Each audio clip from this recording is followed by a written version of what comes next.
ভাই is here এবং চমৎকার একটা ঘটনা নিয়ে আসছে, এবং বিশেষ করে এই ঘটনাগুলো যারা সিলেটে আছেন তাদের অনেক বেশি ভালো লাগবে, কারণ সিলেটের ঘটনা এগুলো। আসলে ঈদ কেমন কেটেছে আপনার? থ্যাংক ইউ রাসেল ভাই, চমৎকার কেটেছে। ওকে, আপনি কি মানে যে ঘটনাটা বলছেন কি ঈদের ছুটিতে গিয়েছিলেন নাকি তারও আগের ঘটনা? আমি যে ঘটনাটা বলবো এটা আসলে আমি 3-4 বছর আগে, আর এই বছর আমি গিয়েছিলাম শ্রীমঙ্গল। আচ্ছা, তো ওটারই ফলো আপ করার জন্য আর কি, বেসিক্যালি অফিসের কিছু কলিগ সহ। তো আমি যেটা বলবো সেটা 3-4 বছর আগের ঘটনা। আরেকটা কথা বলে রাখি, ঈদের দিন আমরা অপেক্ষায় ছিলাম ভূত এফএম যথারীতি। ওকে, তো ইট ওয়াজ ফান। আচ্ছা, তো হাই লিস্টার্স, সবাইকে প্যারানর্মাল জগতের শুভেচ্ছা জানিয়ে শুরু করছি আমার কাহিনীটা। 3-4 বছর আগে আমি এবং আমার এক বন্ধু মিলে, আমরা দুইজন মিলে ট্রেনে করে শ্রীমঙ্গল চলে যাই কিছুদিনের জন্য ঘোরার জন্য। ওটা ছিল আমার দ্বিতীয়বার শ্রীমঙ্গল যাওয়া। তো আমরা ওখানে বিআরটি এর টি রিসর্টে গিয়ে উঠি। চমৎকার, আপনারা যারা গিয়েছেন তারা সবাই জানেন, ভেতরে খুব চমৎকার পরিবেশ। তো আমরা ওখানে ঘুরতে ঘুরতে, আমি আগে যে অর্গানাইজেশনে ছিলাম ওখানে থাকতেই আমার বিমল কৃষ্ণ দাস নামে একজনের সাথে, এক ভদ্রলোকের সাথে পরিচয় হয়। তো পরে জানতে পারি যে উনি ফিনলে টি গার্ডেনের তৎকালীন জিএম ছিলেন। তো যাই হোক, আমি ওখানে গিয়ে আমরা দুজন ঘুরে ফিরে একটা সময় আমার ওনার কথা মনে পড়ে এবং আমার ফোন বুকে আমি ওনার নাম্বারটা পাই। তো নাম্বারটা পেয়ে আমি জাস্ট ওনাকে, যেহেতু অত কাছে গিয়েছি, হাই হ্যালো করার জন্য ওনাকে আমি কল করি। তো কল করে কথা হয়, তো দাদা খুব খুশি হয়ে যায় ওখানে আমি এসেছি শুনে। তো কিছুতেই ছাড়বেন না, ওনারা এমনিতেই খুব অতিথি পরায়ণ হন। তো উনি বললেন যে একদিন দেখা করার জন্য উনি আমাকে ঘোরাবেন, ফিনলে টি গার্ডেন ঘোরাবেন, দেখাবেন, ঘুরিয়ে দেখাবেন। তো যথারীতি আমি এবং আমার বন্ধু মিলে একদিন ওনার আপ্যায়ন গ্রহণ করি, চলে যাই একদিন সরাসরি ওনার কাছে। তো সারাদিন উনি আমাদেরকে ফিনলের যে বিশাল টি এস্টেট আছে ওখানে ঘুরিয়ে দেখান, কারখানা ঘুরিয়ে দেখান দিনের বেলা। এখানে একটু ছোট্ট করে বলে রাখি, যারা শ্রীমঙ্গল গেছেন তারা সবাই জানেন যে ওই জায়গার টি গার্ডেন গুলো খুব ছড়ানো ছিটানো থাকে। এক সাইডে ফিনলে, এক সাইডে ইস্পাহানি, এক সাইডে মির্জাপুর, এবং মানে হাজার হাজার একর জায়গা নিয়ে টি গার্ডেন গুলো। অসম পরিবেশ। তো ওখানে আরেকটু কথা বলে রাখি, ওই টি গার্ডেন গুলো সবগুলাই ব্রিটিশ স্ট্রাকচারে করা। তাদের নিয়ম কানুন, কোড অফ কন্ডাক্ট সবকিছু ইভেন টুডে এখন পর্যন্ত ব্রিটিশ স্ট্রাকচারই তারা ফলো করে। সেইভাবেই তারা হাফ প্যান্ট পরে ঘোরে, সেইভাবেই তাদের মোটর বাইক বা কারো সাইকেল বা জিএম হলে তাদের গাড়ি, তাদেরকে পুরাটা চক্কর দিতে হয়। এবং সেই টি গার্ডেন গুলো ছাড়িয়ে সামনে চলে গেলে জঙ্গলের ভিতর আস্তে আস্তে রাস্তাটা ঢুকে যায়, লাভা ছড়ার রেইন ফরেস্টের ভিতর দিয়ে রাস্তাটা চলে যায়। তারপরে খাসিয়াদের পল্লী, তারপরে মণিপুরি পল্লী, এগুলো সব ক্রস করে যেতে যেতে মানে এটা মাইলের পর মাইল, ইটস মানে কি বলবো, একটা কমপ্লিট ডিফারেন্ট ওয়ার্ল্ড। তো আমরা ওখানে ঘুরে ফিরে একটা সময় বিমল কৃষ্ণ দাস ওনার সাথে দেখা করি। উনি আমাদেরকে আপ্যায়ন করেন, ক্লাবে নিয়ে যান। চমৎকার একটা ক্লাব হাউস আছে ওখানে, আমরা ঘুরে দেখি, আমাদের খুব ভালো লাগে। তো উনি বলেন যে বিকালবেলা চলে আসেন, আমার বাংলোতে চলে আসেন, আজকে রাতে আড্ডা দেওয়া যাবে আর রাতের আপ্যায়ন রইল। তো যথারীতি আমরা দুই বন্ধু ঘুরে ফিরে সারাদিন ওনার সাথে ঘুরে ফিরে বিকালবেলা ওনার আপ্যায়নে চলে যাই। টিলার উপরে বেশ খানিকটা যেতে হয়, গেলে পরে টিলার উপরে ওনার খুব চমৎকার একটা বিশাল বাংলো আছে, যেখানে প্রায় 17-18টা রুম, এবং প্রত্যেকটা রুম খুব নিট এন্ড ক্লিন, গুছানো। ম্যাক্সিমাম রুম গুলা ওনার লক করা থাকে, তালা মারা থাকে। তো আমি একটা জিনিস অবাক হলাম যে দাদা ওখানে একা থাকে। তো আমরা যেতে যেতেই জিজ্ঞেস করছিলাম যে দাদা আপনার সাথে আর কে কে থাকে? বলে যে এখানে ভৃত্য বয় বেয়ারা ছাড়া আমার সাথে আর কেউ থাকেন না। بينالي كلمة ارتبطت في أذهاننا بالفنون فإلى ماذا ছাড়া আমার সাথে আর কেউ থাকেন না। তো যাই হোক, আমরা জানলাম যে দাদার সাথে প্রায় 7-8টা কেয়ারটেকার, মালি, ভৃত্য, বয় বেয়ারা এরাই থাকে, পরিবারের আর কেউ থাকেন না। তো সদানন্দ নামে একজন বেয়ারা ছিল, মানে উনি কুক এবং কেয়ারটেকার একই সাথে দাদা। তো বলছিল যে সদানন্দ রাত 8টা-9টা পর্যন্ত ম্যাক্সিমাম থাকে, এরপরে ও চলে যায়। মানে নর্মালি বিকালের পরে, নর্মালি যেটা হয় ওখানকার বিকাল পর্যন্ত টি গার্ডেন গুলো মোটামুটি একটু ভিড় থাকে। মণিপুরি খাসিয়ারা যারা ওয়ার্কার থাকে তারা ওখানে থাকে। বিকালের পরে 5টার পরে তাদের ছুটি হয়ে গেলে ওখানে প্রায় ভুতুরে একটা পরিবেশ হয়ে যায়, সবাই চলে যায় এবং হাজার হাজার একর জমি জাস্ট খালি, চা বাগান। এবং ওর ভিতরেই একটা জায়গায় সেই বাংলোতে দাদা একা থাকেন। মানে ব্যাপারটা চিন্তা করলেই গা ছমছম করে। এবং তাদের যে লাইফ স্টাইল, বিকাল 5টার পর থেকে পরদিন সকাল 6টা হওয়া পর্যন্ত তার কিন্তু মানে ফ্র্যাঙ্কলি স্পিকিং তার কিচ্ছু করার থাকে না। তো ওই সময়টা মানে আমরা দূরে থেকে দেখি যে তাদের সুযোগ সুবিধা অনেক কিছু, বাংলো, গাড়ি, এটা ওইটা অনেক কিছু আমাদের খুব লুক্রেটিভ মনে হয়, কিন্তু তাদের সাথে কথা বলে যে ফিলটা হয় এত প্যাথেটিক একটা মানুষের লাইফ হতে পারে। ইটস লাইক আমি আপনাকে হাজার হাজার একর জমি দিয়ে দিয়েছি and you are alone, just এই ফিলটা হয়। এবং এখানে একটু বলে রাখি, সেই ব্রিটিশ আমল থেকে অনেক ঘটনা প্রচলিত আছে, অনেক ভুতুরে ঘটনা আছে। এমন অনেক ঘটনা ঘটেছে যে চা বাগানের শ্রমিকদের ঝগড়া মিটমাট করতে গিয়ে ম্যানেজার খুন হয়েছেন, তার মৃতদেহ পাওয়া গেছে, তার হাত পা লাশ, কাটা লাশ পাওয়া গেছে, খুব বিভৎস লাশ। এবং সেটাকে কেন্দ্র করে পরবর্তীতে আরো অনেক ভুতুরে ঘটনার জন্ম নিয়েছে। এরকম অনেক কাহিনী ওখানে মুখে মুখে প্রচলিত আছে। তো আমরা যেদিন যাই সেই সন্ধ্যাবেলা আমি, দাদা আর আমার ওই বন্ধু, আমরা তিনজন হেঁটে হেঁটে যাচ্ছিলাম দাদার বাংলোর দিকে, আর এইসব কাহিনী শুনছিলাম। তো উঠে দেখলাম বাংলোটা খুব চমৎকার, সামনে উঠোনের মতো বসার জায়গা, ওখানে চেয়ার টেবিল পেতে দেয় দাদা, আমরা বসি। তো দাদা বলে যে সদানন্দকে একটু বাজারে পাঠিয়েছি, ও চলে আসবে, আপনারা বসুন। আমরা বসে হালকা গল্প করতে থাকি। তো কিছুক্ষণ গল্প করার পরে আমি বলি যে দাদা আমি একটু টয়লেটে যাব। তো দাদা হঠাৎ করে বলে যে আরিফিন, একটু সমস্যা আছে, সেটা হচ্ছে আমি তো একা মানুষ, একা থাকি, তো আমি একটা টয়লেটই ইউজ করি। তো আমার টয়লেটটা গত 2-3 দিন ধরে পানির লাইনটা সম্ভবত ফেটে গেছে অর সামথিং। আমি খবর দিয়েছি মিস্ত্রি আসবে। তো আমি ইন দ্য মিন টাইম এই 2-3 দিন ধরে আমাকে নিচে একটা টয়লেট আছে, একটা ছোট একটা ঘর আছে, ওখানে একটা কাঁচা টয়লেট আছে, ওটা ইউজ করতে হচ্ছে। আপনাকে একটু কষ্ট করে নিচে যেতে হবে। আমি বললাম কোনো সমস্যা নেই দাদা, আমাকে আপনি বলেন, আমাকে রাস্তা দেখায় দেন, আমি চলে যাচ্ছি। আপনি চিনবেন? আমি বললাম জি হ্যাঁ আমি চিনবো। তো বললো এই তো এখান দিয়ে নেমে একটু সামনে চলে যাবেন, ডানে যাবেন, হাতের ডানে ঘুরলেই সোজা চলে যাবেন, সোজা গেলে একটা ছোট্ট টিনের বাংলো দেখবেন, ওর পাশেই। তো আমি কথা শুনে হেঁটে চলে যাচ্ছি। হেঁটে নিচে নামলাম, বেশ খানিকটা যাচ্ছি, আর মনে মনে চিন্তা করছি যে এই তো একটু সামনে, এই তো একটু সামনে। চিন্তা করতে করতে প্রায় 10 মিনিট হেঁটে ফেলেছি। তো যেখানে এসে উনি ডানে যেতে বলেছেন ওখানে 3 রাস্তার একটা মোড়। ওই মোড়ে এসে আমি একটু দাঁড়িয়েছি, দেখি সামনে থেকে, অপোজিট থেকে 10-15 গজ সামনে থেকে একটা লোক আসছে, লুঙ্গি পরা, গায়ে একটা সাদা রঙের শার্ট। আমি তার দিকে ভ্রুক্ষেপ না করে আমি খুঁজতে থাকি যে এখান থেকেই তো ডানে যাবো, জাস্ট একটু কনফিউজ থাকি। তো ওই লোকটা কাছে এসে আমাকে জিজ্ঞেস করে, বাবু টয়লেট খুঁজছেন নাকি? আমি বলি আপনি কি সদানন্দ? তখন বলে জি বাবু, ডান দিকে, এইদিকে চলেন। বলে উনি আমাকে নিয়ে হেঁটে চলে যায় ডান দিকে। তো বেশ খানিকটা হাঁটতে হাঁটতে আমি ওনার সাথে কথা বলতে থাকি, কি বাজার করে ফিরলেন? তো উনি জাস্ট ইশারায় বা ইয়ে করে এই টাইপের জবাব দেয়। তো উনি আমাকে হাঁটতে হাঁটতে হাঁটতে হাঁটতে সেই ঘরটার কাছে নিয়ে যায়। তো ঘরটার কাছে গিয়ে, এবং যেতে যেতে উনি বলে যে আমি জিজ্ঞেস করি যে এই টয়লেটটা কার, এই ঘরটা কার? উনি বলে যে এখানে একজন মালি ছিল, কিছুদিন আগে ওর খুন হয়েছে। কিভাবে খুন হয়েছে? তো সে বলে যে এরকম মারামারির জের হিসেবে একদিন সকালবেলা তার লাশ পাওয়া যায় এখানে, হাত পা কাটা, মাথা কাটা অবস্থায়। কোথায়? এই ঘরের ভিতরে, এটা তারই ঘর। আমি মনে মনে চিন্তা করলাম, বললাম দাদা আপনি একটু দাঁড়িয়ে থাকেন, কিছু মনে করবেন না, একটু দাঁড়িয়ে থাকেন, আমার বেশিক্ষণ লাগবে না, 2 মিনিট লাগবে। হ্যাঁ আমি আছি, আমি এখানে দাঁড়িয়ে আছি, আপনি যান। আমি যাই, বাথরুমটা ইউজ করি। বাথরুমটা ইউজ করতে করতে আমার মাথায় হয়তো সেই চিন্তাটাই ঘুরছিল, লাশ, হাত পা কাটা। হঠাৎ দরজায় একটা ঠকঠক আওয়াজ শুনি, আমি জোরে আওয়াজ দিই, হ্যাঁ হ্যাঁ আসছি আসছি, হয়ে গেছে।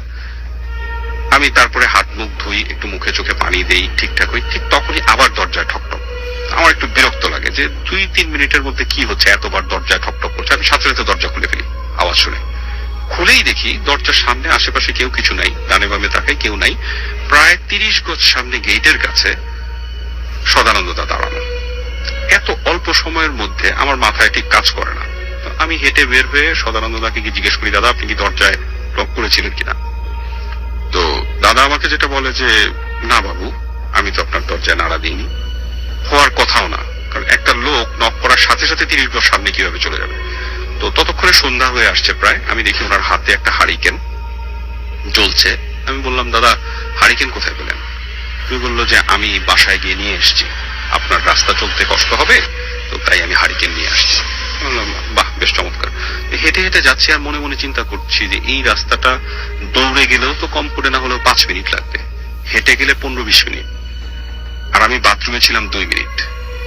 যাই হোক আমার মাথা ঠিক কাজ করে না। আমি আর চিন্তা না করে ওনার সাথে গল্প করতে থাকি, হাঁটতে থাকি, এই অঞ্চল সম্পর্কে কথাবার্তা বলি। সদানন্দ দা যেটা বলেন যে এই অঞ্চলে অনেক কাহিনী আছে, আমি রাসেল ভাই এবং ভূত এফএম এর টিমকেও রিকোয়েস্ট করব যে এই অঞ্চলগুলো যেন একটু আমরা এক্সপ্লোর যাবো, করা হয়। আমরা খুব দ্রুতই আমরা যাবো, আমরা প্ল্যান করছি অলরেডি। থ্যাংক ইউ রাসেল ভাই। তো যেটা বলছিলাম যে উনি তখন হাঁটতে হাঁটতে আমি ওনার সঙ্গে কথা বলতে থাকি, এই অঞ্চলের বিভিন্ন কাহিনীগুলো অল্প অল্প বলতে থাকে। তো হঠাৎ কথা বলতে বলতে আমি খেয়াল করি যে হারিকেনের আলো, হারিকেনটা ওনার ডান হাতে ধরা, আমরা দুজন হাঁটছি, আমার ছায়া পড়ছে, ওনার কোনো ছায়া পড়ছে না। আমি বেশ ভালো করে খেয়াল করার চেষ্টা করি, মানে কথা বলতে বলতেই আমি খেয়াল করার চেষ্টা করতে থাকি যে কি ব্যাপার, ওনার ছায়া নেই কেন। আমি একটা সময় ওনার কাছে হারিকেনটা চাই যে দাদা আমার হাতে একটু দিন তো হারিকেনটা। উনি বলে যে না বাবু, আমার চাকরি চলে যাবে, বাবু এটা হবে না, বাবু এটা আমি করতে পারবো না। কিছুতেই উনি আমার হাতে হারিকেন দেবেন, আমি যতই রিকোয়েস্ট করি উনি দিবেনই না। তো একটা পর্যায়ে আমিও একটু একরকমি করতে থাকি, দাদা দেন না, দাদা দেন না, জোরাজুরি করে হারিকেনটা নিতে যাই। উনি বলতে থাকে বাবু অনেক গরম, আপনি হাত দিয়েন না। لذة الطعم تبدأ من دجاجنا الصافي مقلي في درجة حرارة مثالية ومحضر بكل আপনি হাত দিয়েন না। তো একটা পর্যায়ে আমি যখন নিতে যাব উনি প্রায় ধমকের সুরে বলে ওঠেন, না বাবু দেয়া যাবে না। এমন ভাবে বলে যে আমি একটু স্টান হয়ে যাই, উনি তো এইভাবে আমাকে বলতে পারেন না। তো আমি একটু পিছনে সরে আসি এবং আমি ওনার সাথে হাঁটতে থাকি, বলি হ্যাঁ আচ্ছা ঠিক আছে, আর কথা বাড়াই না, হাঁটতে থাকি। তো কিছু দূর হেঁটে যাওয়ার পরে দেখি যে লুঙ্গি পরা ছিলেন, ওই লুঙ্গিটা ওই অঞ্চলের মানুষ সবাই লুঙ্গি একটু উপরে পড়ে, হাঁটুর থেকে একটু নিচে গিয়ে শেষ হয়ে যায়। তো আমি পরিষ্কার দেখতে পাচ্ছি ওনার ডান পাটা গোড়ালি পর্যন্ত আছে, এর পরে আর নাই, পাতাটা নাই। আমি জিজ্ঞেস করি দাদা আপনার পায়ে কি হয়েছিল? উনি একটা ছোট্ট কাহিনী আমাকে তখন শুনিয়ে দেন যে 71 সালে পাক হানাদার বাহিনীর গোলাগুলির সময় বম্বিং হয়েছিল, ওই বম্বিং এ ওনার ডান পায়ের পাতাটা উড়ে যায় ওই সময়। তো কাহিনীটা আমি শুনে চুপচাপ ওনার সাথে হাঁটতে থাকি, হাঁটতে হাঁটতে আমরা চলে আসি। গেট পর্যন্ত এসে আমাকে উনি বলেন যে বাবু আপনি ভিতরে গিয়ে বসেন, আমি একটু সদাই করে আসছি। আমি বললাম ঠিক আছে। আমি আর কথা বাড়াইনি, ওনার সাথে হেঁটে ভিতরে যাই। ভিতরে এসে দেখি আমার বন্ধু আর দাসবাবু জিএম স্যার উনি বসে আছেন, ওরা হাসাহাসি করছেন। আমাকে বলছেন কি এতক্ষণ আপনি খুঁজে পেয়েছিলেন, টয়লেট খুঁজে পেয়েছিলেন?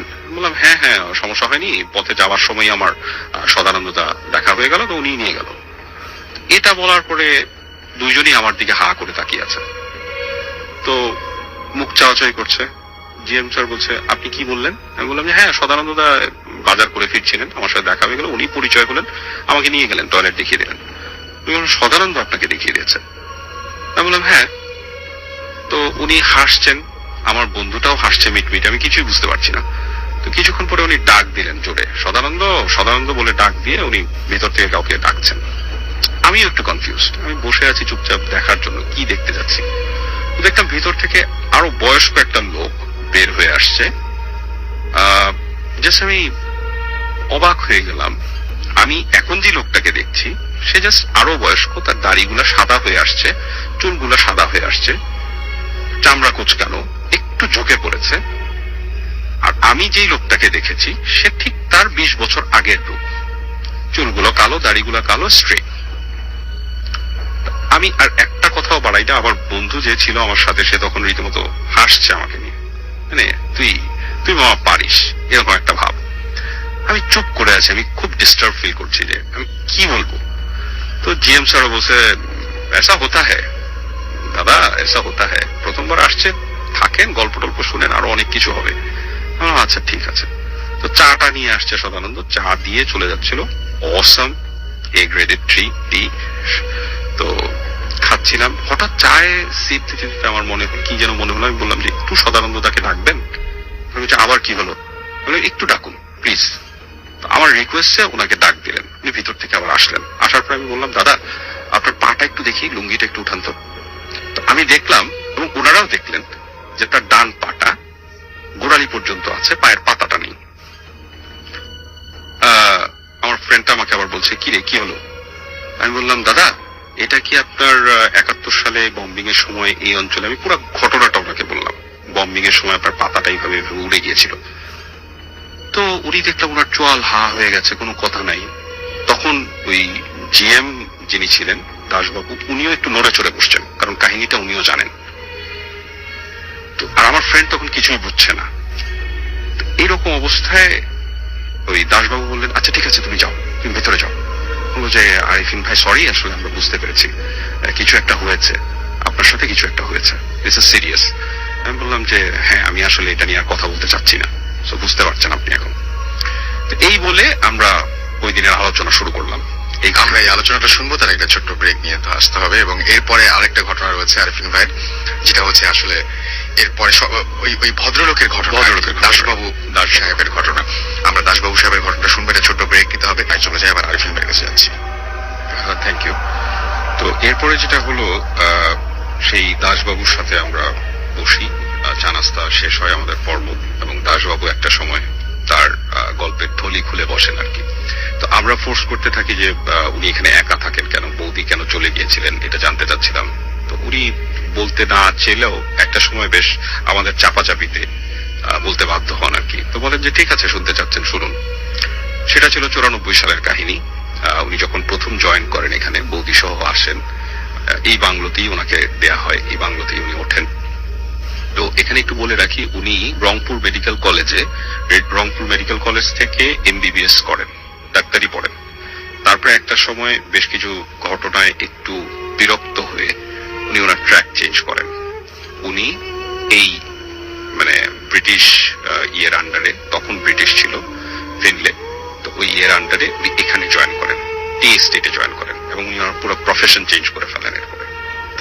তো যাই হোক, উনি তখন বৌদিকে নিয়ে এখানে চলে আসেন, থাকতে শুরু করেন। প্রথম দিনগুলো খুব চমৎকার ছিল ওনার ভাষ্যমতে, বেশ ভালোই সময় কেটে যাচ্ছিল, চা বাগানে ঘুরে, বৌদিকে নিয়ে ঘুরে সময় কেটে যাচ্ছিল।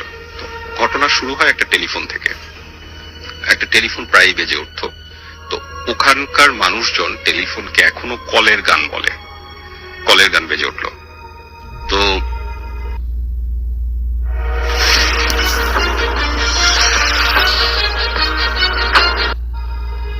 ওই টেলিফোনটা বেজে উঠলে, টেলিফোন ধরতে গেলেই টেলিফোনের ওপার থেকে একটা যান্ত্রিক ভয়েসে আসতো 6494, একটা নির্দিষ্ট ডিউরেশন পর 6494 এই ভয়েসটা শোনা যেত, এবং বোঝা যেত এটা যান্ত্রিক একটা কল। তো উনি বিরক্ত হয়ে রেখে দিতেন। তো বৌদিও যার পর নাই এই কলটা রিসিভ করতে করতে বিরক্ত হয়ে যাচ্ছেন। একটা সময় 2 দিন 3 দিন পরে উনি ওই শহরে গিয়ে টেলিফোন এক্সচেঞ্জে কমপ্লেন করে আসেন। পরের দিনই টেলিফোন এক্সচেঞ্জ থেকে আবার ওনাকে ফোন দিয়ে বলা হয় যে দাদা, আপনার ফোন লাইন তো ক্লিয়ার, আমরা তো এখান থেকে দেখতে পাচ্ছি আপনার ফোন লাইন ক্লিয়ার, আপনি কি ফোন করতে পারছেন? তো উনি সাথে সাথে বলে আচ্ছা আমি চেক করছি। তো রেখে দেওয়ার পরে দেখে টোন ঠিক আছে। আর বাকি সময় হঠাৎ করে কোথাও ফোন করতে হবে, উনি ফোন উঠান, সাথে সাথে শুনতে পান 6494, একটা যান্ত্রিক ভয়েস। তো উনি জিনিসটা নিয়ে আস্তে আস্তে বিরক্ত হয়ে যাচ্ছিলেন। তো আবার ফোন করতে চাইলে উনি ফোন করতে পারেন, কিন্তু ওই ডায়াল টোনের জায়গায় 6494 বাজতে থাকে। তো উনি বেশ বিরক্ত এবং একই সাথে জিনিসটাকে পাত্তাও দিতে চাচ্ছিলেন না। তো সেই দিন দুপুরের কথা বলি, যে দিনের ঘটনা। সেদিন দুপুরবেলা খাবার পরে উনি এবং বৌদি ঘুমাচ্ছিলেন দুইজনেই। ওই ফোনটাতে ওনার ঘুম ভেঙে যায়। উনি ঘুম থেকে উঠে ফোন ধরেন, ফোন ধরে সেই যান্ত্রিক ভয়েস 6494। তো উনি বেশ বিরক্ত হয়ে যান। বিকালবেলা ওনার ক্লাবে যাওয়ার কথা, কিছু কাজ ছিল ক্লাবে। তো উনি তখনই রেডি হয়ে যান, ক্লাবে যাবেন। তো উনি ক্লাবে ফোন দেন, ফার্স্টে ফোন দেন, ফোন বাজতে থাকে। কিছুক্ষণ পরে কেউ ফোনটা তুলে কোনো কথা বলে না, উনি চিৎকার করে হ্যালো হ্যালো করতে থাকেন। এখানে বলে রাখা ভালো যে ওই সময় ওই ক্লাবে একজন কেয়ারটেকার থাকার কথা, শুধুই একজন কেয়ারটেকার। তো উনি ফোন দেন, ফোন কেউ ধরে, উনি চিৎকার করতে থাকেন, একবার দুইবার, কেউ কোনো কথা বলে না। ফোন ধরে, কিছুক্ষণ ধরে রাখে, তারপর নামিয়ে রাখে, ফোনটা পাশে রেখে দেয়। এরপর কিছুক্ষণ এঙ্গেজ থাকে, উনি আবার কাপড় জামা পরে এসে আবার ফোন দিলেন, ফোন বাজলো, ধরলো, পাশে রেখে দিল। জাস্ট এটা চলতে থাকে। তো উনি বিরক্ত হয়ে সাথে সাথে বের হয়ে যান। বের হয়ে ওখান থেকে ওনার বাংলো থেকে ক্লাবের দিকে রওনা দেন। হুন্ডা দিয়ে যেতে পথটা হচ্ছে 15-20 মিনিটের পথ। তো উনি হুন্ডা নিয়ে রওনা দেন, চলে যান ওনার ক্লাবে। বৌদি তখনও ঘুমেছিল উনি যখন চলে যান। তো যাবার পরে উনি ওখানে গেট খোলেন, গেট খুলে ক্লাবে ঢোকেন। ভিতরে গিয়ে দেখতে পান যে ক্লাবের 4টা দরজা আছে, চারদিক থেকে 4টা দরজাই তালা মারা। চমৎকার পরিবেশ। তো উনি একটু অবাক হন যে কেয়ারটেকার তো ভিতরে থাকার কথা না, 4টা দরজায় বাইরে থেকে তালা মারা, তাহলে ফোন কে ধরছে বা ভেতরে কে আছে? তো উনি একটা তালা খুলে ভেতরে ঢোকেন। ভেতরে গিয়ে দেখতে পান যে ফোনটা তখনও তুলে পাশে রেখে দেয়া, এবং ভিতরে কোনো মানুষজন নেই, জনমানব শূন্য। তো উনি একটু অবাক হন। উনি প্রায় পুরো জায়গাটা ঘুরে ফিরে দেখেন, কোথাও কেয়ারটেকারকে পান না। উনি বেশ কিছুক্ষণ অপেক্ষা করেন। তো উনি বুঝতে পারেন কেয়ারটেকার হয়তো বাজারের দিকে গেছে। ইন দ্য মিন টাইম কেউ ভিতরে ঢুকেছে কিনা। আর এখানে একটু বলে রাখি যে ওই 4টা দরজা ছাড়া ওই ক্লাব হাউস, বিশাল ক্লাব হাউস, ওখানে স্নুকার রুম আছে, পুল আছে, এভরিথিং আছে, ব্রিটিশদের করা। তো ওখানে ওই 4টা দরজা ছাড়া ঢোকার আর কোনো রাস্তা নেই। তো উনি একটু অবাক হন। উনি ওখান থেকে আবার বাসায় ফোন ব্যাক করেন, বাসার ফোন এঙ্গেজ, মানে হচ্ছে হয় কেউ কথা বলছে অথবা উঠিয়ে রেখে দেয়া, দুটোর একটা। উনি যথারীতি আবার ক্লাব লক করে দিয়ে বের হয়ে আসেন। বের হয়ে এসে হুন্ডা নিয়ে রওনা দেন বাসার দিকে। উনি হুন্ডা নিয়ে যাচ্ছেন, জাস্ট 2-3 মিনিট যাবার পরে ওনার হুন্ডা ভটভট করে বন্ধ হয়ে যায়। তো উনি হঠাৎ অবাক হন, হুন্ডা একদম ভালো হুন্ডা, ঠিকঠাক আছে, সবকিছু বন্ধ হয়ে যাচ্ছে। উনি হঠাৎ খেয়াল করে দেখেন যে হুন্ডার যে তেলের যে টাঙ্কিটা ওটা ফুটা এবং তেলগুলো পড়ে গেছে সব, তখনও টপ করে পড়ে যাচ্ছে। উনি খেয়াল করে যে হুন্ডার টাঙ্কিতে কিন্তু খুব বেশি তেল ধরে না। সে আপনি 15-20 মিনিট কখনোই টাঙ্কি ফুটা থাকলে যেতে পারবেন না, 5 মিনিটের মধ্যেই শেষ হয়ে যাবে, যেই রকম ফুটা উনি দেখতে পাচ্ছেন। তো উনি মনে মনে সন্দেহ করছেন যে এখানে অনেক রেশারেশি হয়, অনেক ঝগড়া বিবাদ মিটমাট করা লাগে, অনেক খাসিয়া মণিপুরি অনেক ধরনের সন্ত্রাস হয়, কেউ হয়তো এর মধ্যে ফুটা করে দিয়ে চলে গেছে। উনি হেঁটে প্রায় 45 মিনিট 1 ঘন্টা লাগে ওনার বাসায় পৌঁছাতে। বাসায় গিয়ে দেখতে পান যে বৌদি নাই। সাধারণত সেই মুহূর্তে থাকার কথা না, সে দূরে শহরে গিয়েছিল, সে আসবে। তো উনি অনেক খোঁজাখুঁজি করে কিছুক্ষণ অপেক্ষা করেন, বিকাল হয়ে যায়, সন্ধ্যা হয়ে আসছে, বৌদি নাই। তো ওনার তখন টেনশন হতে থাকে। বৌদি এইভাবে না বলে, কমপ্লিটলি না বলে বা কিছু লিখে না রেখে কোথাও যান না নর্মালি। তো উনি খুব অবাক হন। তো উনি ফোন করে শহরে, ওনার ফ্রেন্ড ছিল আইজিপি শ্রীমঙ্গল শহরে, ওনাকে ইনফর্ম করেন যে এরকম ঘটনা, আমি ফিরে এসে ওকে পাচ্ছি না। তো উনি আবার হাসাহাসি করে জিনিসটা উড়িয়ে দেন যে বিষয়টা তেমন গুরুতর না, চলে আসবে, বৌদি কোথাও গেছে হয়তো। তো সেই বৌদি আসে রাত 9টার সময় এবং সাথে আরেক জিএম এর ওয়াইফকে নিয়ে আসে, আরেক বৌদিকে সাথে নিয়ে এসে কাঁপতে আসে। কি হয়েছে, তুমি কোথায় গেছিলে, কি হয়েছিল? বৌদি কিছুতেই কথা বলবে না, প্রচন্ড ভয় পায় দাদাকে, দাদার সাথে কথাই বলতে চায় না। তো আরেকজন যাকে নিয়ে এসেছিলেন উনি দাদাকে বলেন যে কিছু ঘটনা ঘটেছে দাদা, আসলে আপনাকে কি বলবো, আপনি বৌদিকে একটা ট্রেনের টিকিট করে দেন, বৌদি বাপের বাড়ি চলে যাবে। তো উনি খুব অবাক হন যে কি হয়ে গেল, আমি 1 ঘন্টার মতো বাসায় ছিলাম না, ওই সময়ের মধ্যে কি এমন হয়ে গেল। شاركونا تراثكم وثقافتكم على تيك توك. উনি যেটা বলেন দাদাকে সেটা হচ্ছে এরকম যে বৌদি ঘুম থেকে উঠে ওই ফোনের আওয়াজেই ঘুম ভাঙে। ফোনটা উনি ধরেন, ফোন ধরে শুনতে পান 6494 এবং যথারীতি বৌদি বিরক্ত হয়ে ফোন পাশে রেখে দেন। উনি মনে মনে চিন্তা করেন এই জন্যই আমি ফোন এঙ্গেজ পেয়েছিলাম, ঠিক আছে। তারপর বৌদি উঠে বাইরে এসে ওনাকে খুঁজতে থাকেন, পুরো বাংলো ওনাকে খুঁজেন, কোথাও পান না। পিছন দিকে হেঁটে গিয়ে দেখেন যে ওখানে একটা টিউবওয়েল আছে, ওই টিউবওয়েলটার সামনে মাথা কাত করে বসে খুবই মানে অশরীরী একটা ভঙ্গিমায় এক হাতে খুব ইজিলি উনি টিউবওয়েলটা প্রেস করছেন এবং পানি গড়গড় করে বেরোচ্ছে এবং উনি মাথা কাত করে কানের ভেতরে পানি ঢুকাচ্ছেন। হ্যাঁ, তো বৌদির খুবই অ্যাবসার্ড লাগতে থাকে ওই সময়টা নিশ্চয়ই। তো বৌদি জোরে চিৎকার দিয়ে, তুমি কি করছো, তুমি পাগল হয়ে গেছো নাকি, মাথা কানের ভেতরে পানি ঢুকাচ্ছ। তো হঠাৎ বৌদি যখন কাছাকাছি চলে যায় এটা বলতে উনি পিছন দিকে ফিরে, প্রচন্ড রক্ত চক্ষু ওনার তখন, এবং উনি লুঙ্গি পরা ছিলেন খালি গায়ে, প্রচন্ড জোরে চিৎকার করে বৌদিকে ধমক দিয়ে বলেন তুমি ঘরে যাও, এখনই ঘরে যাও। এত জোরে উনি চিৎকার দেন, শাউট করেন যে বৌদি ভয় পেয়ে যান। ভয় পেয়ে বৌদি আর কোনো কথা বাড়ান না, আস্তে আস্তে পিছনে এসে দাঁড়িয়ে থাকেন। উনি আবার একটা হুঙ্কার দেন পিছন ফিরে, হ্যাঁ, এবং ওনার ধমক শুনে বৌদি ঘরে এসে জানালার পর্দা অল্প ফাঁক করে দেখতে থাকে যে লোকটা কি করছে। উনি খালি গায়ে, লুঙ্গি পরা, অলমোস্ট লুঙ্গি উঠায়, ওনার মনে হচ্ছে যে প্রচন্ড গরম লাগছে, উনি ছটফট করছেন, কানে পানি ঢালছেন, মাথায় পানি ঢালছেন। একটা সময় বৌদি যে অবাক হয়ে খেয়াল করলেন যে উনি পুরাটা টিউবওয়েল 2 হাতে টান দিয়ে উঠিয়ে ফেললেন। এরপরে বৌদি চিন্তা করলেন যে না, এটা আসলে মানে মানবিক বা কোনো ব্যাপার না, নর্মাল কোনো ব্যাপার না, আমি এখানে 1 মুহূর্ত থাকতে পারবো না। উনি সাথে জাস্ট ওনার হাতের কাছে যা ছিল তাই নিয়ে বের হয়ে দৌড় দিয়ে চলে গেছেন।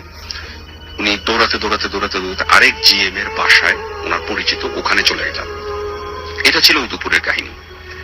তো এটা শুনে উনি বেশ অবাক হন যে এই 1 ঘন্টার মধ্যে এত কিছু হয়ে গেছে। তো তারপর উনি যেটা হয় যে বৌদিকে ট্রেনে তুলে দেন, বৌদি চলে যান। চলে যাবার পরে সেই ফোনটা আসতে থাকে তখন 6494 একদিন নিজের অজান্তেই উনি সংখ্যাটা লিখে ফেলেন একটা কাগজের মধ্যে 6494। হঠাৎ ওনার মনে হয় এটা হচ্ছে, আমি যে ঘটনা বলছি এটা হচ্ছে 94 সালের কাহিনী। উনি দেখেন যেটা হচ্ছে 6 এপ্রিল 94 হতে পারে। হঠাৎ ওনার মাথায় আসে যে আজকে কত তারিখ, 1 এপ্রিল 1994, তার মানে এটা 6 এপ্রিল 1994। তো এরকম একটা কনফিউশন নিয়ে ওনার দিন কাটতে থাকে, মাঝখান দিয়ে উনি খুব ব্যস্ত থাকেন। হঠাৎ 5 তারিখ রাতে আবার সেই ফোন পেয়ে ওনার মনে আসে 6494। তো এর মধ্যে কিছু কিছু খাপছাড়া ঘটনা ঘটতে থাকে, উনি পাত্তা দেন না। সদানন্দ বাবুর সাথে কিছু ঘটনা ঘটে, উনিও সেগুলো বলেন। পরদিন সকালবেলা সদানন্দ বাবু কাঁপতে কাঁপতে আসেন 6 তারিখ সকালবেলা। এসে বাবুকে ঘুম থেকে উঠান, বাবু আপনি খুব সাবধান থাকেন। কি হয়েছে কিছুতেই বলতে পারে না, সে ঠান্ডায় রীতিমতো কাঁপছে। বলে কি হয়েছে বলো। যে গত রাতে এরকম কাঁপতে কাঁপতে সে বলতে থাকে, আমি ঘুমাচ্ছিলাম তার বাসায়,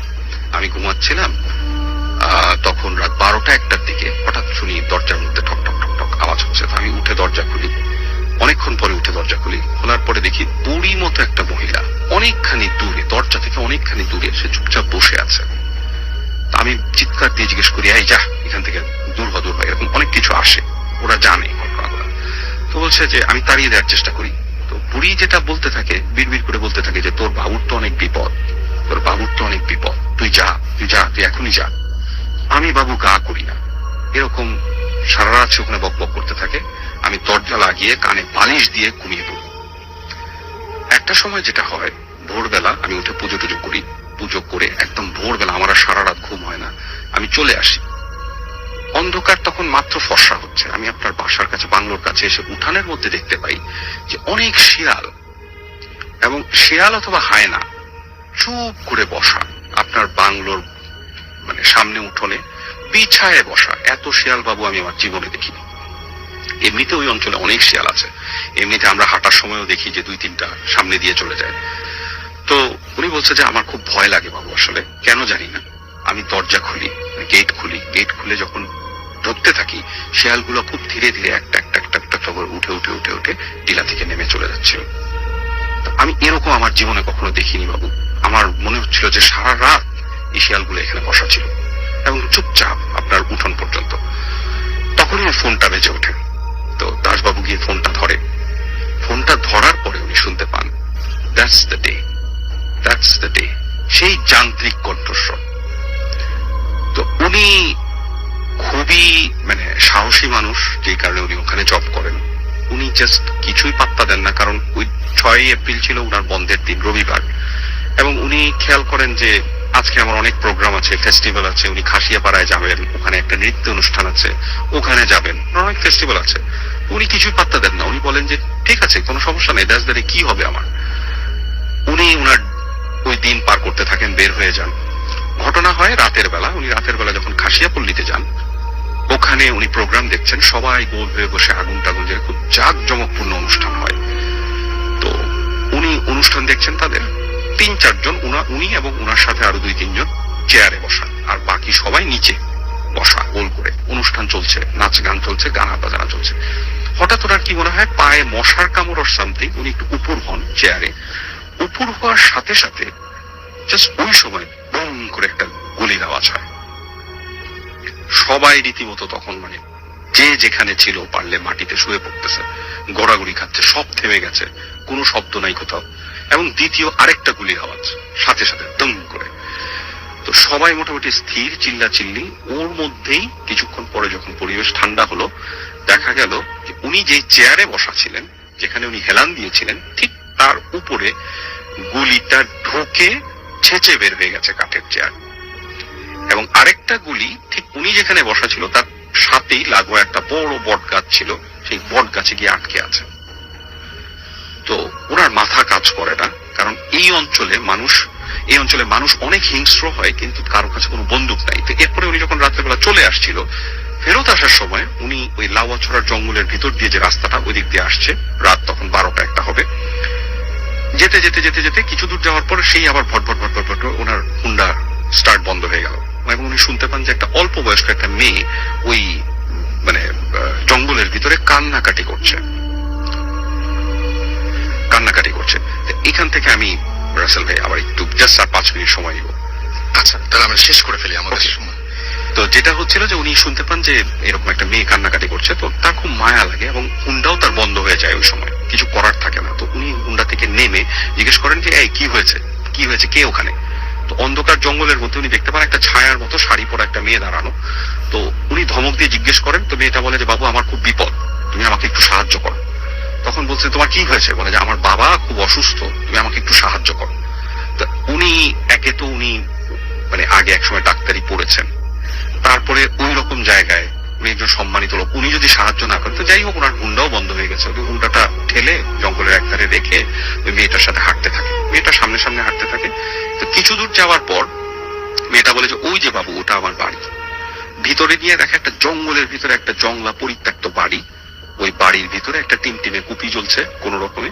বলছে আমার বাবা ওখানে ভিতরে শোয়া আছে, খুব অসুস্থ, বাবা আমাকে একটু বাঁচাও, হ্যাঁ এখনই মরে যাবে আমার বাবা। তো উনি ভিতরে গিয়ে দেখেন যে একটা বৃদ্ধ মতো লোক একটা চৌকির মধ্যে শোভা, তার সারা গায়ে আপনার কাঁথা দিয়ে ঢেকে দেয়া, এবং লোকটা তার সাথে কথা বলছে, বলছে যে বাবু আপনি বসুন, আপনি এসেছেন বসুন।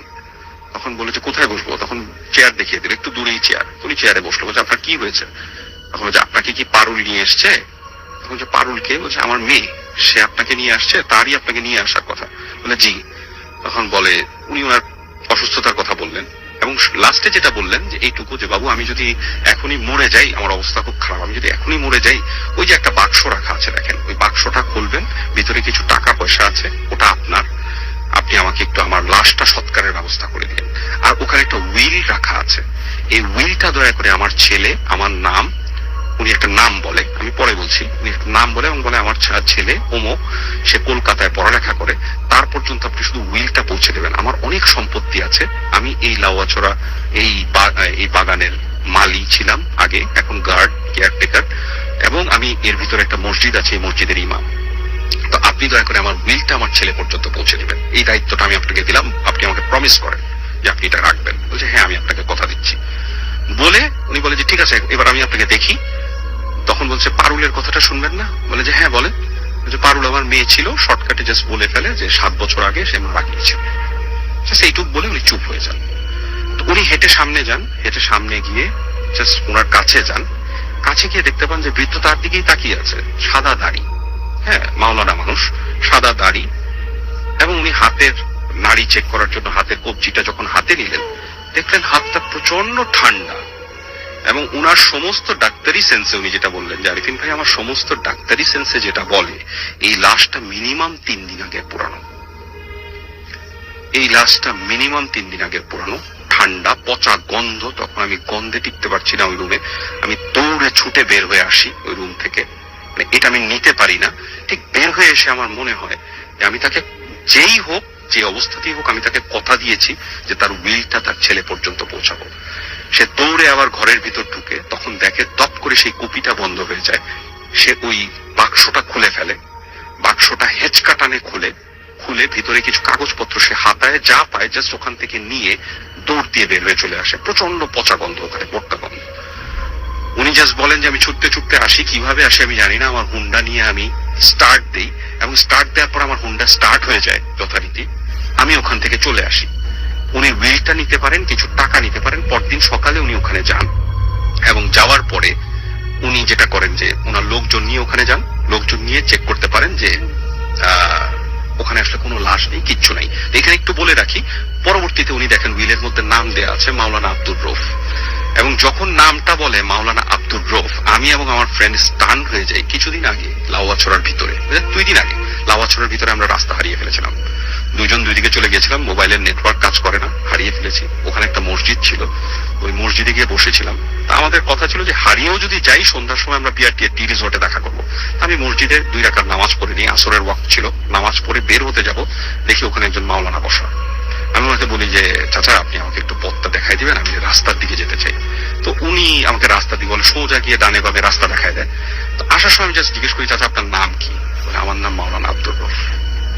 ওকে, থ্যাংক ইউ। আজকে আর একদমই সময় নেই। থ্যাংক ইউ আরিফিন ভাই। আমরা একটা ছোট্ট ব্রেকে চলে যাবো এন্ড ব্রেকের পরে আবারও ফিরে আসছি। আমাদের সাথে থাকুন, স্টে টিউনড রেডিও ফুর্তি এন্ড ডোন্ট স্টপ দ্য ফুর্তি। আমাদের প্রথম ঘটনায় যথারীতি এই ঘটনাটি আমাদের একজন লিসনার পাঠিয়েছেন এবং তিনি স্টুডিওতে উপস্থিত হতে পারেননি, তার ঘটনাটি আমি পড়ে শোনাচ্ছি। হ্যালো রাসেল ভাইয়া, আমি Nowshin, I am Nowshin from Gazipur, I am doing BBA. আমি ভূত এফএমের প্রতিটা শো শুনি এবং আমার খুব ভালো লাগে। আমার লাইফেও কিছু ভূতের অনুভূতি আছে যেগুলো আমি চাই আপনার সাথে এবং লিসনারদের সাথে শেয়ার করতে। স্টোরিটা স্টার্ট করার আগে আমি এটা জানিয়ে দিতে চাই যে I am only daughter of my parents and আমার ফ্যামিলিতে আমার only 3 members আমরা। আমি, আমার আম্মু এবং আব্বু। আমরা আগে মোহাম্মদপুরে থাকতাম, রিং রোডে। এখন গাজীপুরে কিছুদিনের জন্য শিফট করেছি। এখানে আমার নানার বাড়ি। রিং রোডের যে বাসায় আমরা থাকতাম সেটা একটা কমিউনিটি সেন্টারের কাছে, খুব পরিচিত একটা কমিউনিটি সেন্টার, এবং বাসাটা যখন নিলাম তখন আমি ক্লাস 9-এ পড়ি। জানি না কেন, বাট ফার্স্ট ডে থেকেই ওই বাসাটা আমার ভালো লাগতো না। বাট খুব প্রবলেমে পড়ে ওই বাসাটা আমাদের নিতে হয়েছিল। ওখানে শিফট করার পরে আমাদের বিভিন্ন বিপদ শুরু হয়, সিকনেস, ফিনান্সিয়াল ক্রাইসিস, আরো নানান ধরনের প্রবলেম। আমরা ফার্স্টে বুঝতে পারিনি অ্যাকচুয়ালি কোনো মানে কেন হঠাৎ এমন হচ্ছে, বাট ধীরে ধীরে বুঝতে পারি যে something was happening. And at first বুঝতে পারে আমার আম্মু, দেন আমার বাবা, এবং তারপরে আমি। আমার অফন মনে হতো যে আমি স্কুল চলে যেতাম যখন, এবং হয়তো বাবা পরে অফিসে যেত, বাবা হয়তো আম্মুকে অনেক সময় না বলেই চলে যেত। তখন হয়তো কিচেনে কুক করছেন আম্মু এবং ফিল করছেন যে হয়তো বাবা আছে এবং বাবা কিচেনে কোনো কাজ করছে আম্মুর সাথে। আম্মু আপন মনে কথা বলে যেত বাবার সাথে, এবং বাবার ভয়েসে অবিকল আম্মুর কাছে রেসপন্স হতো ইয়েস, নো, এই সমস্ত বলে। আমার ভয়েস এত আচ্ছা, এবং আমার ভয়েসেও দিতে অনেক সময়, মানে অ্যান্সার করতো অনেক সময়। এটা আম্মু বুঝতে পারতো আমাকে আর বাবাকে, এটা আম্মু বুঝতে পারতো, বাট আমাকে আর বাবাকে বলতো না যদি আমরা ভয় পাই। অনেক সময় কলিং বেল বাজতো, বাট ডোর ওপেন করে দেখা যেত যে কেউ নেই। অনেক সময় হয়তো টিভি দেখছি, মিউট অপশনে দিয়ে হয়তো অন্য রুমে গিয়েছি, এসে দেখতাম মিউট তুলে দেয়। ওই বাসায় থাকতে থাকতে আমার আম্মু একদিন সাডেনলি অনেক সিক হয়ে গেল।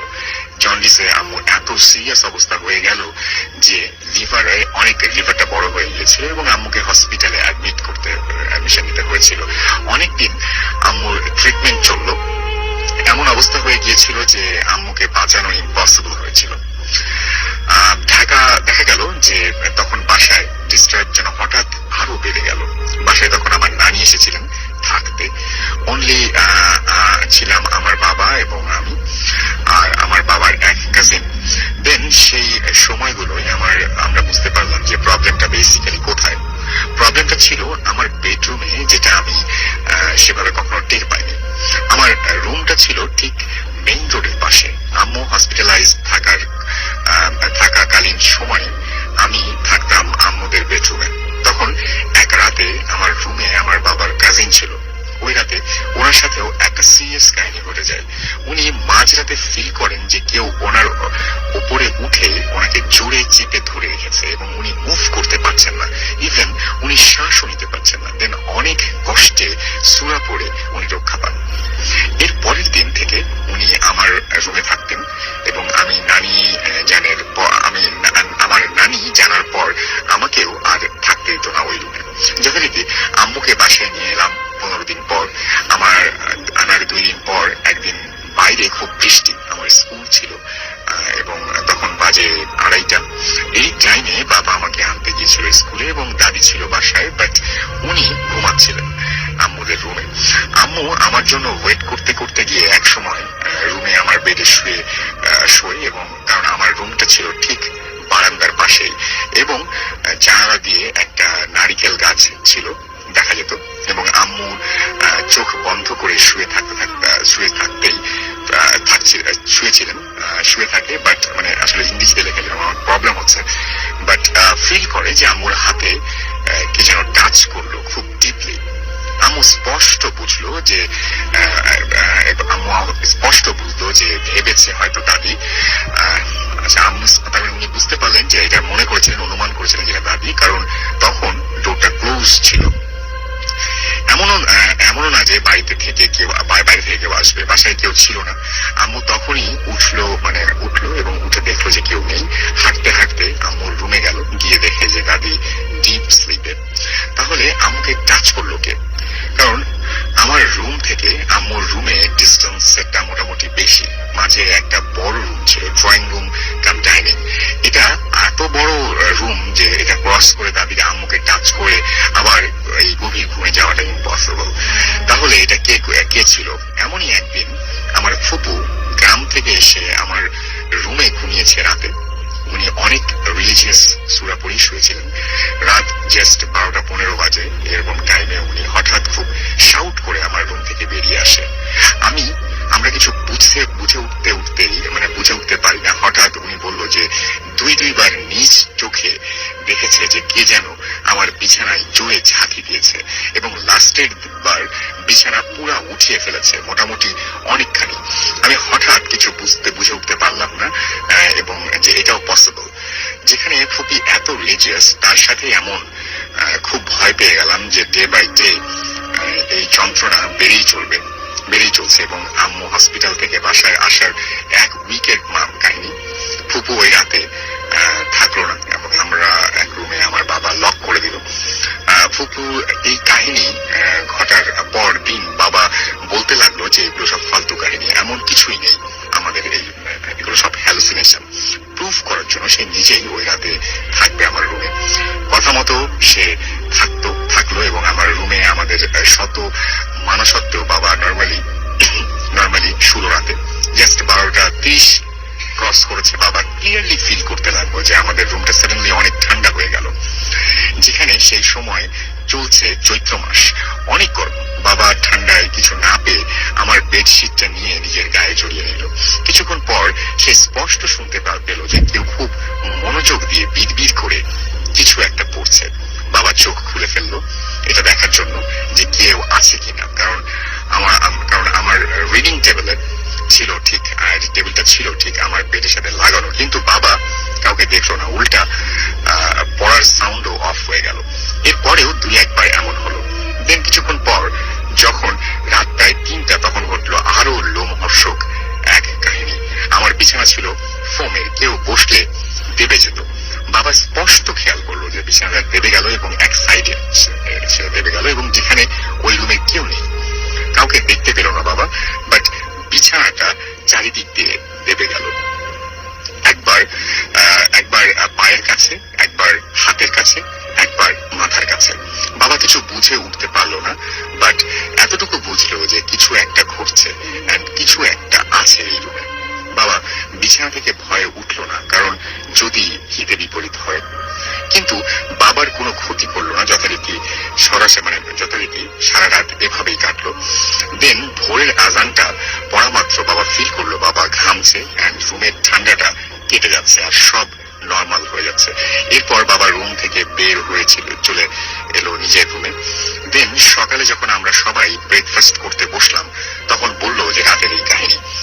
এরপর আমাদের সবার বিশ্বাস হলো যে আমাদের রুমে কিছু একটা রয়েছে। অনেক অনুসন্ধান করা হলো, বাট যে ঘটনাটা কিছু আগে ঘটেছিল, যে বাড়িটা কিছু আগে ঘটেছে, যে বাড়িটায় কিছু আগে ঘটেছিল কি নাকি তেমন কিছুই খবর পাওয়া গেল না। বাট জাস্ট এতটুকু জানলাম যে আগে এই ফুল ফ্লোরটা একটা ক্লিনিক ছিল। দেন 2 ইউনিট ভাড়া দেওয়া হয়। শুধু যে আমরা ফিল করতাম তা না, আমাদের ওপরের ফ্লোরের এক ফ্যামিলি ছিল, ওনারাও ফিল করতো। এমন অনেক সময় হতো যে হয়তো পড়ছি, চোখের সামনে থেকে আমার চশমা পাচ্ছি না, স্কেল পাচ্ছি না এবং সারা বাড়ি কিছু খুঁজেও পেতাম না। দেন হয়তো দেখা যেত যে খাটের নিচে কিচেনে ওটা পড়ে আছে। এমন হতো যে আমি জাস্ট গান শুনছি, হঠাৎ ভেতরের পাওয়ার থেকে কেউ পাওয়ার অফ করে দিল, অর্থাৎ সেটের পাওয়ার অফ করে দিল। বুঝতে পারলাম না কি। উইন্টার সিজনে এমন হতো যে পুরো বাড়ির জানালা বন্ধ, কোনো জায়গা দিয়ে বাতাস পাস করার কোনো উপায় নেই, ফ্যান অফ। রাতে ঘামছি, স্পষ্ট শুনতে পেলাম আমার উইন্ড চাইম বাজলো সারা রাত। ধীরে ধীরে টুন টুন টুন টুন করে নন স্টপ। ওই বাসায় শিফট হওয়ার পর আমি 2 বার সিক হয়ে গিয়েছিলাম সিরিয়াস ভাবে। ফার্স্ট সেকেন্ড টার্ম এক্সামও দিতে পারলাম না। বাবার বিজনেস ডে বাই ডে খারাপের দিকে যাচ্ছিল, কোনো উন্নতি হচ্ছিল না। যাই হোক, এত সব প্রবলেম ফেস করার পরও আমরা 1 বছর ওখানে কাটালাম অনেক কষ্টে। দেন আমরা অন্য একটা বাড়িতে শিফট করলাম। এরপর থেকে আমাদের ক্রাইসিস ধীরে ধীরে ধীরে শেষ হয়ে যেতে লাগলো। ওই বাড়িটা আমাদের জন্য টোটালি একটা ব্যাড লাক ছিল। এসব ফার্স্টে আমরা ভাবতাম যে হয়তো এগুলো আমাদের হ্যালুসিনেশন, বাট একের পর এক কাহিনী হওয়ার পর, আমার বাবার ওই কাহিনীর পর থেকে আমরা ওভারশিওর ছিলাম যে কিছু না কিছু আছে এই বাসাটায়। আর হ্যালুসিনেশন তো সবার সাথে হয় না। ওই বাড়িটার দিকে আজও তাকালে শরীরের লোম দাঁড়িয়ে যায়। আমরা পারতপক্ষে মনে করি না, বাট এখন আমরা যেখানে আছি, আমার নানার বাড়ি, এটাও একটা বিরাট হন্টেড হাউস। এটা গাজীপুর ডিস্ট্রিক্টে এবং এটা অনেক অনেক অনেক পুরনো বাড়ি। এখানে অনেক ভূতের কাহিনী ঘটে যা আমরা বুঝতে পারি। যাই হোক, এই হলো আমার লাইফের মানে ভয়ের কাহিনী। আশা করছি যে আপনাদের ভালো লেগেছে এবং আপনি যদি ভালো লাগে তাহলে সবার সাথে শেয়ার করবেন। ঘটনাটা ভালো ছিল, বাট আপনি যদি আপনার এবার গাজীপুরের ঘটনা পাঠান তাহলে অবশ্যই বাংলায় লিখে পাঠাবেন প্লিজ। এটা অনুরোধ থাকলো। পড়তে খুব অসুবিধা হয়েছে, বাট ঘটনাটা এত বেশি ভালো ছিল যে আমি না পড়ে পারিনি। যাই হোক, এই ঘটনাটা আমরা পড়ে শুনলাম। আশা করছি আপনাদের অনেক বেশি ভালো লেগেছে এবং আপনাদের কেমন লাগলো সেটা আপনারা অবশ্যই SMS এর মাধ্যমে আমাদেরকে জানাবেন। আমাদেরকে সাইফিন ভাই। আসসালামু আলাইকুম। রাসেল ভাই কেমন আছেন? জানি আপনি সবসময় ভালোর দলে, তারপরেও জিজ্ঞেস করতে হয় তাই করলাম। আশা করব আপনি আপনার ব্যস্ততার মাঝেও মনোযোগ সহকারে ঘটনাটি পড়বেন এবং নির্বাচিত করবেন। আমি যে ঘটনাটি লিখতে যাচ্ছি এই ঘটনার সত্যতা নিয়ে আমার নিজের মধ্যে কোনো সন্দেহের অবকাশ নেই, কারণ ঘটনাটি আমার দাদার জীবনে ঘটে যাওয়া ও তার নিজের মুখ থেকে শোনা। শুরু করার আগে বলে রাখি যে আমার দাদা গত 31 ডিসেম্বর পরলোক গমন করেছেন। আমি আপনার মাধ্যমে ভূতাত্মের সকল শ্রোতাদের নিকট তার পারলৌকিক শান্তির জন্য দোয়া কামনা করছি। আর কথা না বাড়িয়ে আমি সরাসরি ঘটনার বর্ণনায় চলে যাই। আমাদের গ্রামের নাম নওয়া গ্রাম। এটি নড়াইল জেলার কালিয়া উপজেলার একটি গ্রাম। ঘটনাটি এখন থেকে প্রায় 80 বছর আগে। তাদের বয়স তখন 14 কি 15। আমার একবার তিনি আমাদের গ্রাম থেকে বেশ কয়েক গ্রাম দূরে তার বোনের বাড়ি বেড়াতে গেলেন। গ্রামের নাম মির্জাপুর। সম্ভবত পরিবেশ পরিবর্তনের ফলে তার জ্বর আসলো, জ্বর সাথে মাথা ব্যথা। এরকম একদিন রাতে তিনি জ্বর গায়ে শুয়ে আছেন, তন্দ্রাচ্ছন্ন অবস্থায়, মাথা ব্যথা করছে। তার পাশে শুয়েছিল তার থেকে প্রায় 7 বছরের ছোট ভাগ্নে, সেও ঘুমাচ্ছে। পাশের কক্ষে তার দুলা ভাই আপা দুজনেই। হঠাৎ তিনি অনুভব করলেন কে যেন তার বুকের উপর হাতের আঙুলের মতো কিছু একটা দিয়ে চাপ দিচ্ছে। অবশ্য তিনি ব্যথা পাচ্ছেন না। তিনি ভাবলেন হয়তোবা ঘুমের ঘোরে তার ভাগ্নের হাত তার গায়ে এসে পড়েছে। তিনি হাত দিয়ে ওই হাতটাকে সরিয়ে দিলেন। আবারও কিছুক্ষণ পর হাতটি তার বুকে চাপ দেওয়া শুরু করলো। তিনি যথারীতি আবারও হাতটা সরিয়ে দিলেন। তিনি চোখ বুজে ঘুমানোর চেষ্টা করছিলেন, তাই চোখ খুললেন না। তৃতীয়বার যখন হাতের আঙুলগুলো তার বুকে চাপ দিচ্ছিল তখন তিনি হাতটা সরিয়ে চোখ খুলে তাকালেন। তিনি খাটের কোনায় শুয়েছিলেন। তিনি যা দেখলেন তখন কখনো কল্পনাও করেননি। দেখলেন আনুমানিক 5-6 বছরের একটি বাচ্চা তার পাশে মেঝেতে দাঁড়িয়ে তার দিকে তাকিয়ে আছে, অথচ দরজা ছিল বন্ধ। তিনি ভয়ে চিৎকার করে উঠলেন। চিৎকার শুনে বাড়ি ও আশেপাশে সবাই ঘুম ছেড়ে দ্রুত উঠে আসলো। এরই মাঝে দাদা চাঁদের আলোতে দেখতে পেলেন যে শিশুটি দেয়াল ভেদ করে বাইরে চলে গেল। অথচ দেয়াল ভেঙে যাওয়া তো দূরের কথা, শব্দ পর্যন্ত হলো না। সবাই এসে দাদাকে জিজ্ঞেস করলো কি হয়েছে। দাদা সব খুলে বললেন। সবাই পুরনের মানুষ, সহজেই বিশ্বাস করলো। তারপরও চারপাশে অনেক খোঁজাখুঁজি হলো, কিন্তু বাচ্চাটিকে আর খুঁজে পাওয়া গেল না। তবে অবাক করার মতো বিষয় হলো ঘটনার পরপরই দাদার জ্বর, মাথা ব্যথা একদম সেরে গেল। অথচ এসব ঘটনার মুখোমুখি হলে মানুষ সাধারণত মানসিকভাবে, শারীরিকভাবে অসুস্থ হয়ে পড়ে। হয়তো এই অশরীরী খারাপ কিছু না। দাদা মনে করতেন অশরীরী শক্তিটি তার অসুস্থতার অর্থাৎ রোগের প্রতিকার করতে এসেছিল। কারণ সেখানে গ্রাম অঞ্চলে সাধারণ রোগের চিকিৎসার সুব্যবস্থা ছিল না ওই বাড়িতে থাকাকালীন। আর এ ধরনের কোনো ঘটনা তার সাথে ঘটেনি। ঘটনাটা পড়লে খুব খুশি হব। এবং তিনি আরো লিখেছেন যে আমার থলিতে আরো অনেক ঘটনা আছে যেগুলো কোনোটি আমার সাথে, কোনোটি আমার কাছের